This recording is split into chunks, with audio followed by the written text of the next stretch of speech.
সুজি দিয়ে এই পাটিসাপটা একবার দেখলে না বানিয়ে থাকতেই পারবে না। হ্যালো বন্ধুরা, আমার চ্যানেলে তোমাদের অনেক অনেক স্বাগত। তো আজকের স্পেশাল রেসিপি হলো সুজি দিয়ে এমন একটি পাটিসাপটা যেটা রূপে সুন্দরী আর গুণে অমৃত, যেটা দেখলে তোমাদের বানাতে ইচ্ছে করবেই করবে। তো প্রথমেই একটা বড় জায়গার মধ্যে নিয়ে নিচ্ছি 2 কাপ পরিমাণ সুজি।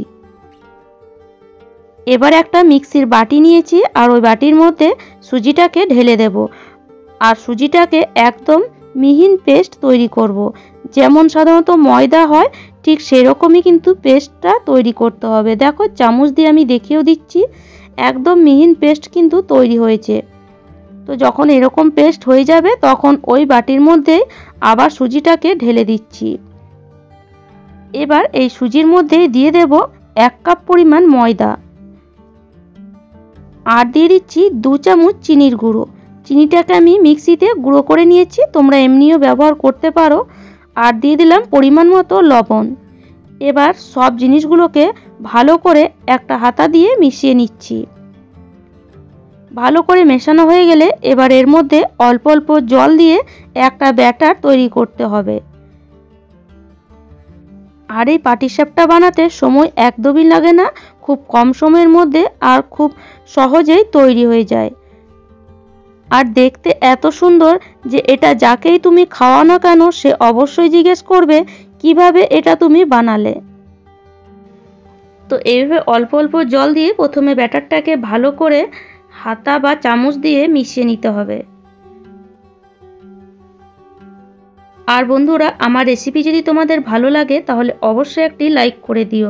আর আমার চ্যানেলে নতুন বন্ধু হয়ে থাকলে চ্যানেলটিকে অবশ্যই সাবস্ক্রাইব করে নিও এরকম নতুন নতুন রেসিপি পেতে। তো এরকম যখন মাখানো হয়ে যাবে তখন এটাকে ঢাকা দিয়ে রেখে দেব 15 মিনিটের মতন। এতে সুজিটা খুব ভালোভাবে ফুলে যাবে। আর এদিকে আমি একটা নারকেল কুড়ে রেখেছি। তো এখানে আমি নারকেলের পুর বানাবো, তোমরা খোয়ার পুরও বানাতে পারো। তো গ্যাসের মধ্যে আমি একটা কড়াই বসিয়েছি আর গ্যাসের ফ্লেমটা একদম লোতে রেখে যে নারকেলটা কুড়ে রেখেছিলাম তো কড়াইয়ের মধ্যে দিয়ে দিলাম। একটুখানি নেড়ে নেব 1 মিনিটের মতন। তো এইভাবে নেড়ে তারপরে এর মধ্যে দিয়ে দেব গুড়। তো এখানে আমি 1.5 কাপ পরিমাণ গুড় দিয়েছি একটা নারকেলের জন্য। তোমরা যদি একটু মিষ্টি কম খেতে চাও তাহলে মিষ্টিটা কমও দিতে পারো, বা বেশি খেতে চাও তো একটু বেশিও দিতে পারো, তবে এটা একটা পারফেক্ট মাপ। তো গুড়টা যখন ভালো করে গলে নারকেলের সাথে মিশে যাবে তখন এর মধ্যে দিয়ে দিচ্ছি 1/2 কাপ পরিমাণ পাউডার দুধ। এতে পুরটা আরও টেস্টি হবে, তবে যদি তোমাদের কাছে না থাকে তাহলে নাও দিতে পারো।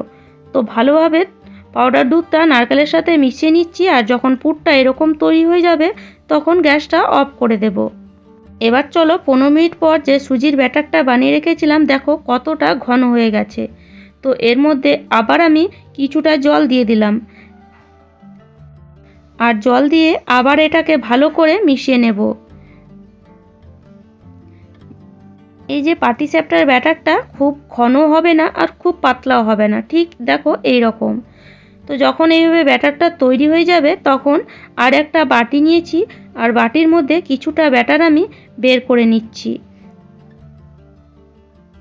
তো মোটামুটি 6-7 চামচের মতন ব্যাটার বের করে নিলাম। আর এর মধ্যে একটু হলুদ দিয়ে ভালো করে মিশিয়ে নিচ্ছি।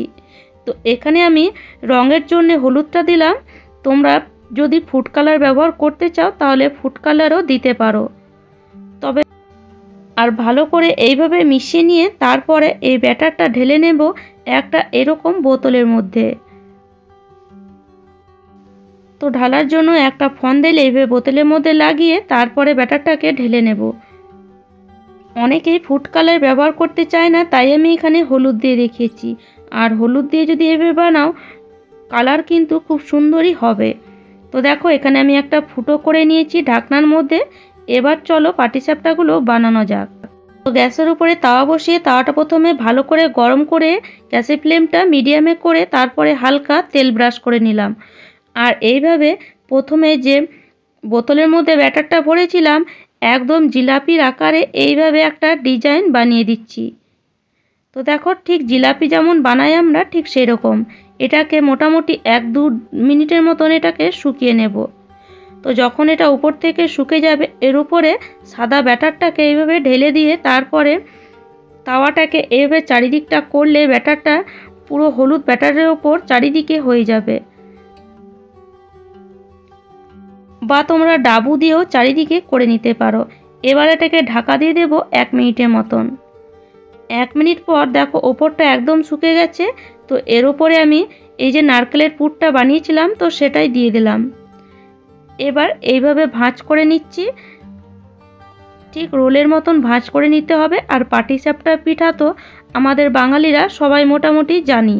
তো এভাবে রোলের মতন ভাঁজ করে নিয়ে দেখো কত সুন্দর একটা ডিজাইন তৈরি হয়ে গেল। দেখো দেখতে দেখো কত সুন্দর লাগছে। বানানো একদমই সহজ। আর একটা বানিয়েও দেখিয়ে দিচ্ছি। দেখো ঠিক যেমন জিলাপি আমরা বানাই ঠিক সেরকমই বানিয়ে ওপরটাকে একটু শুকিয়ে নিয়ে তারপরে সাদা ব্যাটারটা দিয়ে এইভাবে একটু নাড়িয়ে দিলেই তোমার পুরোপুরি একদম পাটিসাপটা তৈরি হয়ে যাবে। কিছুই না, খালি ডিজাইন বানাবার জন্য নিচের ব্যাটারটা দেওয়া।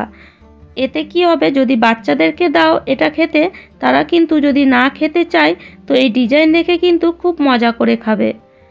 আর বাইরের যদি কাউকে দাও সে তোমাকে নিশ্চয়ই জিজ্ঞেস করবে যে এইভাবে কি করে তুমি বানালে।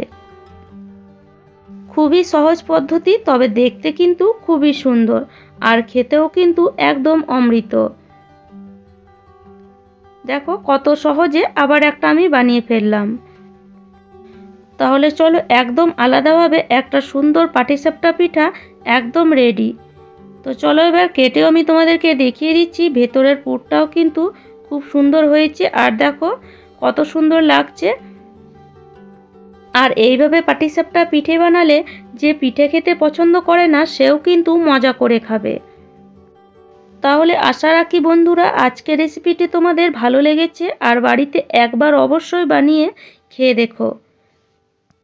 আর আমার রেসিপি যদি তোমাদের এতটুকুও ভালো লাগে তাহলে অবশ্যই লাইক করো, শেয়ার করো আর আমাকে কমেন্ট করে অবশ্যই জানিও। আর যারা আমার চ্যানেলে নতুন বন্ধু হয়েছো তারা প্লিজ চ্যানেলটিকে সাবস্ক্রাইব করো। পাশে থাকা বেল আইকনটি প্রেস করে দিও, তাতে আমার ভিডিওর নোটিফিকেশন আগে তোমাদের কাছে পৌঁছে যাবে। তাহলে চলো আজ এই পর্যন্তই। ভালো থেকো, সুস্থ থেকো, ধন্যবাদ।